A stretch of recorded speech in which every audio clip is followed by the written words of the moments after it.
I'm Dennis Johnson from Melville House. I don't even know what phase of the lockdown we're in anymore here in New York City. My stoop is about as far as I'm willing to go from my apartment. But I do know my business is still closed, and so is a hell of a lot of the independent book business. So I'm still calling up colleagues and friends, trying to find out how they're doing and seeing if they have any ideas I can steal.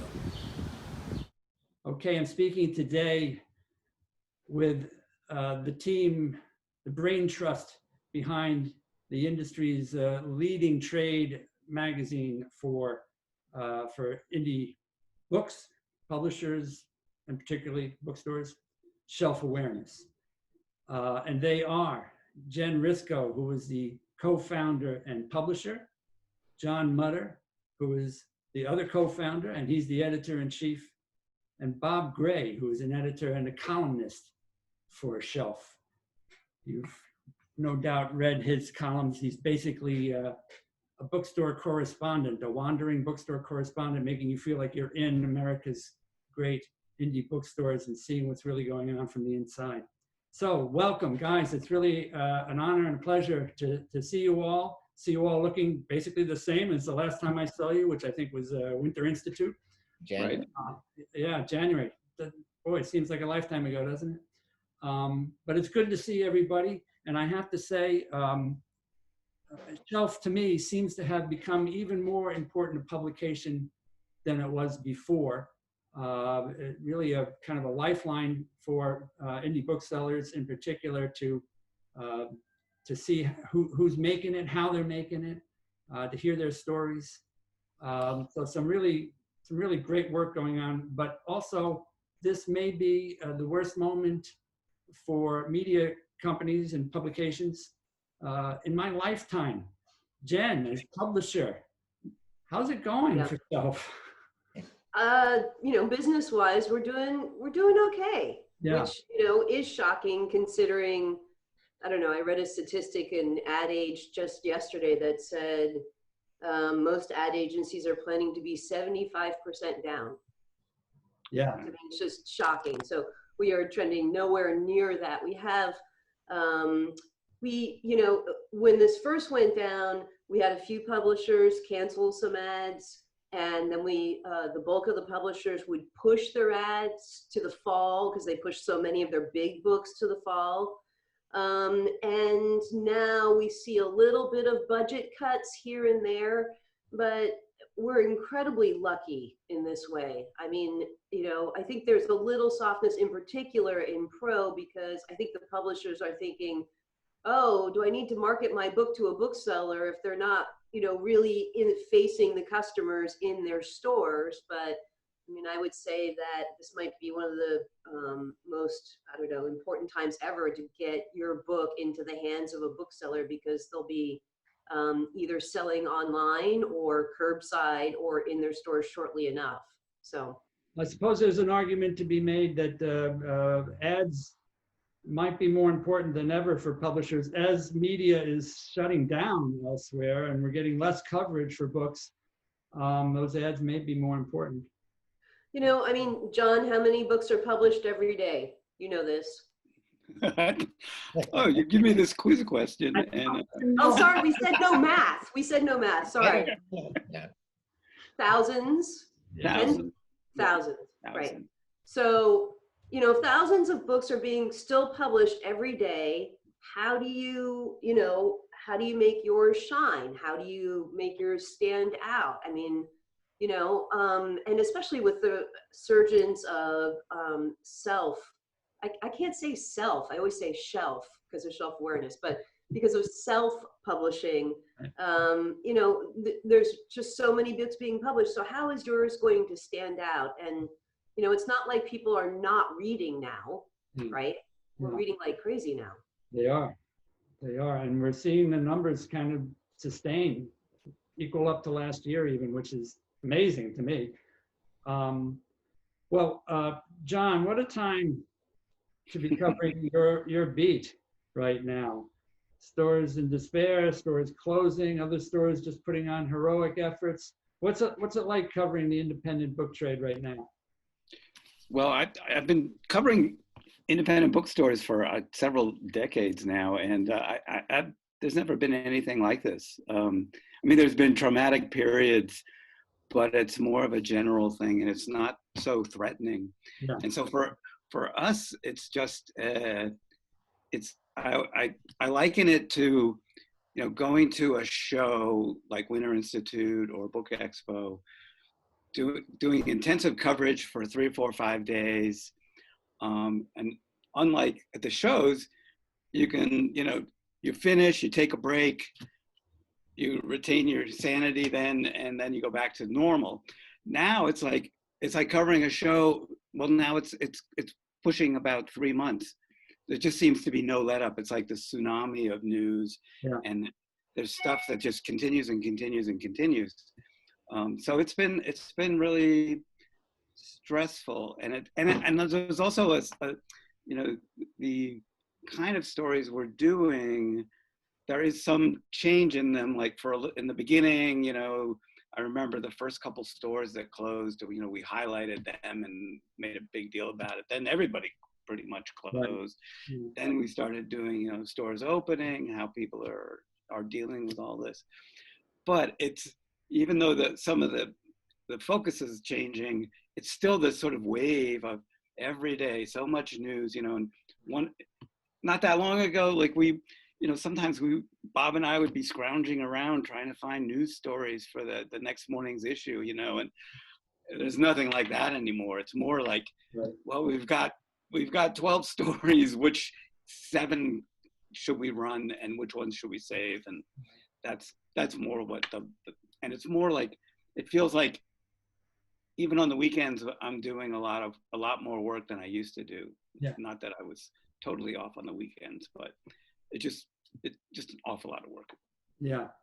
Well, I wonder if you could talk about how you're doing the work. I mean, Shelf is run remotely. You guys work remotely from each other under normal circumstances, right? So that on the editorial side, yes. Yeah. So we sort of joke that we've been, you know, practicing social distancing and perfecting it for 15 years. So careful what you wish for. Bob, what's it like for your reporting right now? You can't even get in a bookstore. Well, it's more about paying attention to what's happening. It was much more nationally, I would say, before this hit. I'm seeing so much more, say, general media coverage of international bookstores. There's always coverage of publishing and of the industry, but sort of human interest, you know, a bookstore in Morocco or a bookstore in Italy, or that international side changed. You know, a lot of what I do in my little hobbit here, it is really scanning social media, looking at newspapers from all over the country, all over the world. And like John said, you know, you sort of were sometimes looking for crumbs, like a store somewhere that was reopening or just opening or something.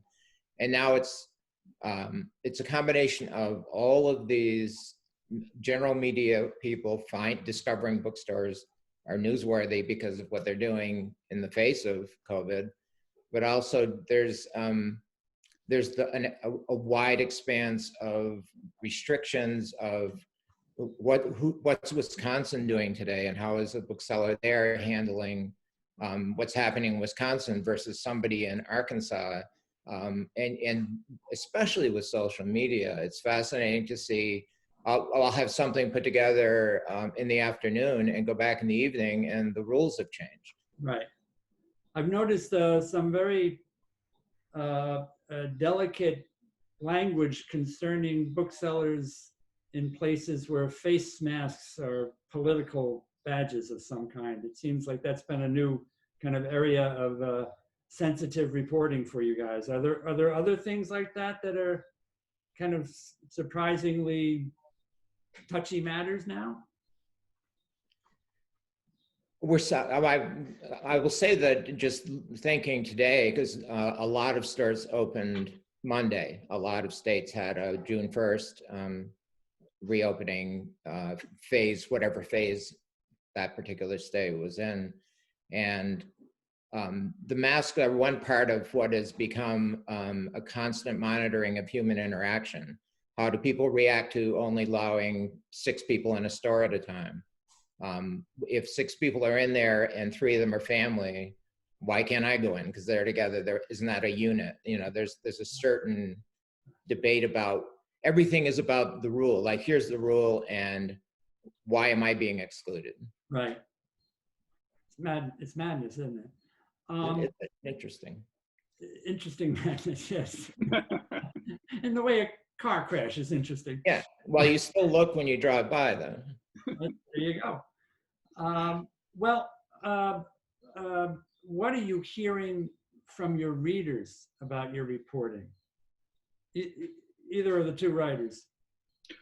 Well, one thing that struck me is, you know, we have a lot of bookseller readers around the world. I mean, we have generally in the past focused on the U.S., but as Bob was saying, we're doing more and more international coverage, and I'm getting, like, just this past weekend, I got an email from an Australian bookseller, just to me personally, saying thank you for writing up in so much detail about what's going on in all the bookstores around the world, because I'm getting ideas.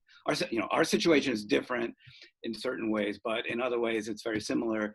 And I'm getting ideas from shelf awareness that I wouldn't have gotten anywhere else. Yeah. So that's really spreading. I would agree. There's a certain practical aspect. I did a column about plexiglass barriers a couple of weeks or so ago.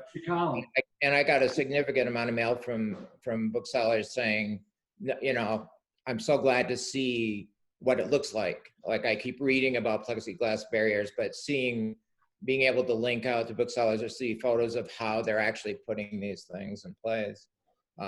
You become sort of an information funnel in a way for some of this. Right.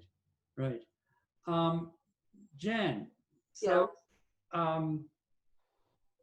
I'd like to speak about how you are responding to the new world. If you are starting any, Shelf is extremely innovative organization as far as how it interacts with bookstores, with the ABA. Can you talk to me about that area of your life? Yeah. Right now? Is that changing? Are you trying new things? Oh yeah.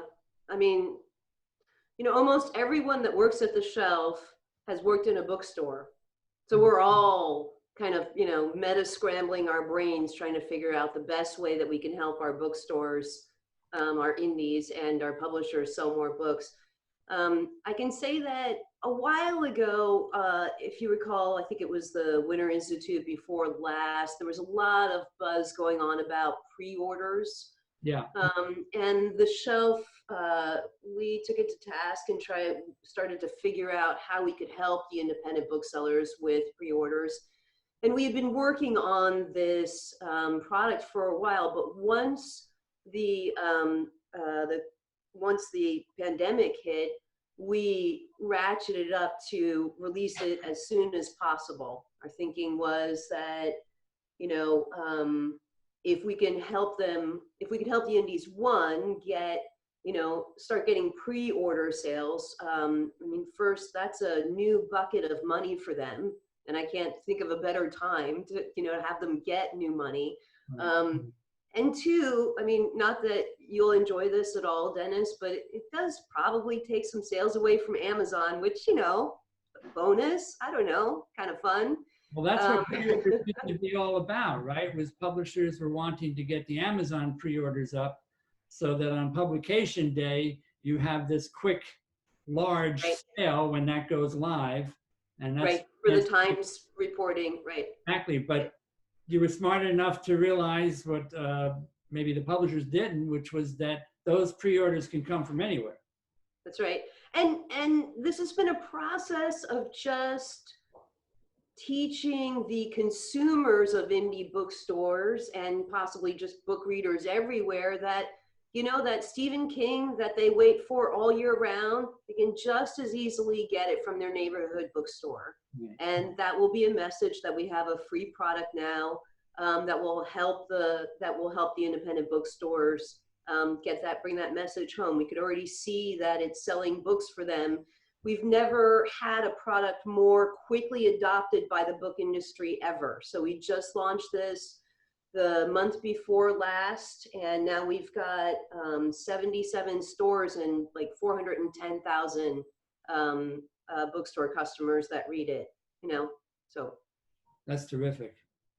So we did that, and we helped the regionals put together a summer reading issue that they'll be coming out with, the Western regionals, so Kaliba, Mountains and Plains, and the PMBA. We helped the ABA immediately with the next Indie Next list do special messaging on every single newsletter, where each and every bookstore that participates can say, we're doing curbside, we're doing bicycle delivery, you can come in, but only X amount at a time. So we've just been pivoting as much as possible and really trying to specifically choose what we can do to help the bookstores survive during this time. And John and his team, getting them the information is paramount, all of that, right? So now they know what can help them, and then we try to give them products to continue to help them. Fantastic. And how do you see these products, these initiatives, let's call them, going into the future? I mean, the pre-orders obviously will continue, but are you doing things differently now that you think this was a good thing that we learned how to do this, I'm going to keep doing this in the future? John and I were just talking about this, I think, yesterday, but we were talking about how, the shelf is about to turn 15 in a couple of weeks. And we were talking about the last crisis, which was the financial crisis, and how in 2008, and we were only, how old then, John? Just Right, 3 years old. 3 years old. We were still trying to figure out if we could buy ourselves wine, nonetheless a meal. And, but what happened was, at the time that that occurred, I think the publishing industry no longer wanted to spend $25,000, $30,000 on a print package. And and our business greatly increased, right? So we benefited from that time of strife. So during this time, we're trying to see it as the same way. For as scary as this is, and without a doubt, this is much scarier than the financial crisis, right? Yeah. But it's a time of opportunity. Every eye, that we can get on a pre-order page on behalf of an independent bookstore, every independent bookstore customer that has learned to just order online from them. We can see those numbers right now, that people are learning how to order online from their local independent. John, you were saying the other day about how a lot of independents weren't really embracing online sales. But, and now it's their savior, or has been for the last month or two. A lot of them are learning simply how to do that, right? I've spoken to several booksellers who were just overwhelmed. They had a decent website, for example. They were selling books before, but nowhere near this volume. So even simple things like they don't have envelopes in or packing material, just keeping up, and it's a different business. Right. Do you think that is going to stick around after this is over? Go ahead. Oh, I'm sorry. Go ahead. I was just going to say, as soon as you learn that you can order a book just as easily from your independent bookstore, and you have a soul, I would hope you would keep doing that. John? Yeah, I think it's one of the silver linings of this crisis, because as everybody knows, the trend for the past 10, 15 years is for, more and more book sales to go online. So, there's only one company that's been taking advantage of that, which is Amazon. And the indies have, for a variety of reasons, some of them have done online sales pretty well in the past, but most of them are sort of, they offer it, but it's not a big deal. And then a lot of them, they're people with, we did some stuff about stores with websites that didn't have e-commerce, and they were just informational websites still. And I know that the ABA they hired several extra people because they were overwhelmed with, booksellers going to them and finally saying, oh, we want an e-commerce site. And I don't think that the indies are going to go, when this settles down or whatever happens, and hopefully it's soon, that, they're not going to go back to, ignoring the online sales component for sure. I think there's also going to be a long time before a lot of people are comfortable being out in a retail environment. Yes. Especially vulnerable people, older people. And so we're probably talking months and years of people, if they have learned how to buy online from indies during this madness, it's a habit maybe they will keep, even if they aren't. And we can't, I don't know if anybody's even quantified how many people started ordering from indies who had never really visited them, especially when Amazon decided the books were non-essential early in the game. Well, I think that cost Amazon a certain chunk of the marketplace. I mean, I'm not worried about them. I'm guessing they're probably going to survive this, but I do think they must have lost some market share. You can order a book from your local indie and get it delivered in a couple of days as if it was Prime. Yeah. So that's what I wanted to do, Dennis. I wanted to start like $1 million ad campaign that's like, welcome to the upside down world where you can get a book quicker from your local independent than you can from Amazon. yeah. No, I've been saying this because I heard a certain muckety muck in the big publishing world say it. Prime ain't Prime anymore. I think that to some degree that's true, and you have to think a certain percentage of that is permanent.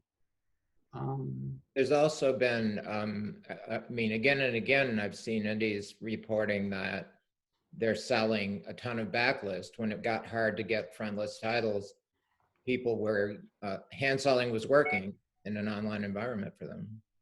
Yeah, well, that's exactly what I think we're all seeing. I mean, any statistic I've seen, backlist sales are through the roof. Frontlist is way down.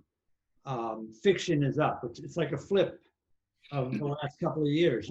Publishers have been trying to get backlist back up to where it used to be, 50% of your business, and it just wasn't working. We were all having trouble selling fiction. It's all reversed now. It's very interesting. We're lucky, Dennis, that we have things like Bookshop and Ingram's Direct to Home in place during this time. I mean, but Bookshop, really, they got good timing there, don't they? Amazing. Yeah. I never heard of the Winter Institute, and now it's there, and it's great, and it's working. Well, I don't know if you can really predict what booksellers are going to keep from this moment or not, but can you tell me what you're hearing about what they are selling? I mean, I know for a while it was all kids books, YA books, because everybody was having to homeschool. That seems to have slowed down. What kinds of stories are you hearing about what booksellers are moving right now? Well, puzzles. Do you want to talk, Bob, or go ahead? I was just thinking, well, we can all sort of throw it out there. It'll be interesting, I think, to me to see how nothing was selling more publicly than puzzles. I saw more pictures in social media of booksellers with stacks of jigsaw puzzles. Mm-hmm. I'm not sure I can predict that post-quarantine people will retain that obsession. I think that we have something maybe going to be running in tomorrow's issue about a store that they've announced that they're reopening, and they said we're going to stop selling puzzles, and they had a huge display of puzzles that they just want to get rid of so they can get books back in. So sort of like the coloring book craze. Right. What about socks? Are you getting any reports on sock sales? Now, I mean, Dennis, I can tell you that I saw something recently that talked about the indie commerce platform talking about a number of anti-racism books peaking over the weekend. And in fact, when you were talking about how does the shelf innovate, what have we changed? John, didn't we just change that editorial that appeared today? Was it? Oh yeah, it was changed interesting. We had before the George Floyd murder, we had a lead editorial for the Shelf Awareness for Readers written, and it was gonna run in I think next week, and then suddenly we, you know, with everything that's happened in the past week, we just realized, you know, this the moment is now, you know, so we moved things around and we, you know, yeah, and did a column about anti-racism books that you could read. Yeah. I know. And then we also, you know, we highlight backlist titles, and you know, White Fragility became a #1 bestseller in a matter of a few days, and that was originally published 2 years ago, so it qualifies as backlist for us, and so we highlighted that also in today's issue. So we were able to pivot very quickly, and yeah, and because Shelf for Readers gets out to 500,000 independent bookstore customers, we have regular messaging in there about how everyone can support their local bookstore, which we think is just a really important lesson to be driving home to everybody that reads it. Well, I know for the political books that Melville House publishes, it really is the indies that drive them. You know, hand selling, because those are often difficult books, even if they're timely. But I think right now we can see them really turn on a dime in a way that seems even new. We published, in 2016, we published a book called Antifa, which was just a history of what it is.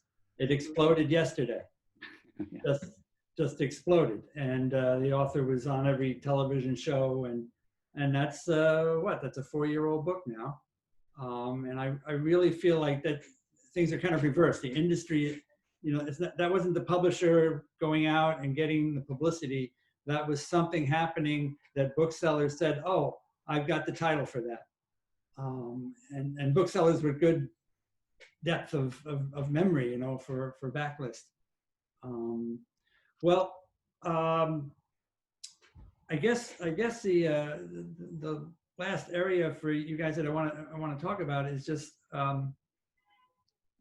the shelf of the future, because I think John was saying this thing is going to have a very slow demise, you know, until they come up with the cure.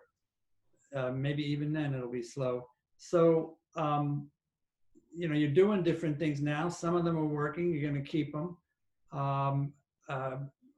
What do you see as, what's the question? How has your role changed, and how will it go forward? I'll put it to you, John. I think editorially, I mean, Bob and I have both touched on some of the changes that we've made, you know, in the past 3 months, and I think some of that's going to last. We've done regular, I mean, daily surveys of booksellers, and you know, what they're doing, what the issues are like, and I can see, I mean, we haven't, it's not that we didn't do surveys before, but this is sort of like rolling, so almost like rolling surveys. Yeah. And I can see doing that for a long time, and not just about, you know, pandemic related things, but just in general. It adds a certain depth and to the editorial coverage that we have, and that I really like.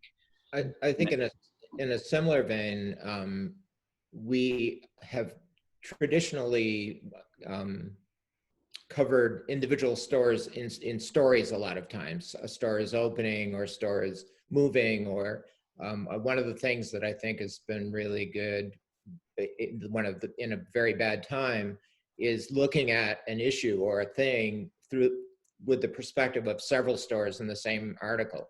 Like, how do 8 different stores, how are they reopening this past Monday? How do each of them handle that? That's a little different than the way we used to do that, I think. Yeah, and now you're also getting stories, no doubt, I've already seen a few, from war zones, basically. Bookstores being looted or burned down, or the opposite, trying to help the protests. what is it, Moon Palace in Minneapolis that was acting as kind of a way station for people that needed some help or food or whatever. Yeah. And I think also Bob mentioned earlier, you know, that the expansion of international coverage, and I can see that continuing too, and about all kinds of things beyond just pandemic related things. I know I feel like I read about New Zealand a lot more lately. Well, tomorrow, I think tomorrow you'll see Uruguay, Russia, and somewhere else, I forget. It's also has something to do with the fact that we all love to travel and none of us can do it. So Armchair travelers now. Well, yeah. Jen, I'll throw the question at you to conclude. Am I right in guessing that your subscribers are probably up? Subscribers are up a bit, which, you know, considering what's going on, we call, you know, we say that, you know, up a bit is up a lot. But what's really interesting is the open rate increase, the clicks increase. I mean, the stickiness of the product. I have never seen more thank you notes all the time, as well as, you know, from John, people writing to John saying, God, you're just keeping us together, you know, helping us learn everything. So yeah, I don't see any softness in the product. I mean, it's interesting, right? Because media companies, I don't know, if you're a barista and you're laid off, are you going to read Barista Daily every day? I don't know. But, you know, everybody in the book industry, it's, you know, their vocation. They love this industry. We could all make lots of money, you know, representing pharma, but we don't do that because we love what we all do here, you know? Right. So we read the shelf because we love what we do. And I don't see any softness in the numbers on that. Yeah, so. Yeah. That's a good place to end a discussion on an up note. I want to thank you guys for talking to me, and I want to thank you for doing what you're doing for our brothers and sisters in the bookstores. Thank you, Dennis. Thank you. Thank you, Dennis. So much fun.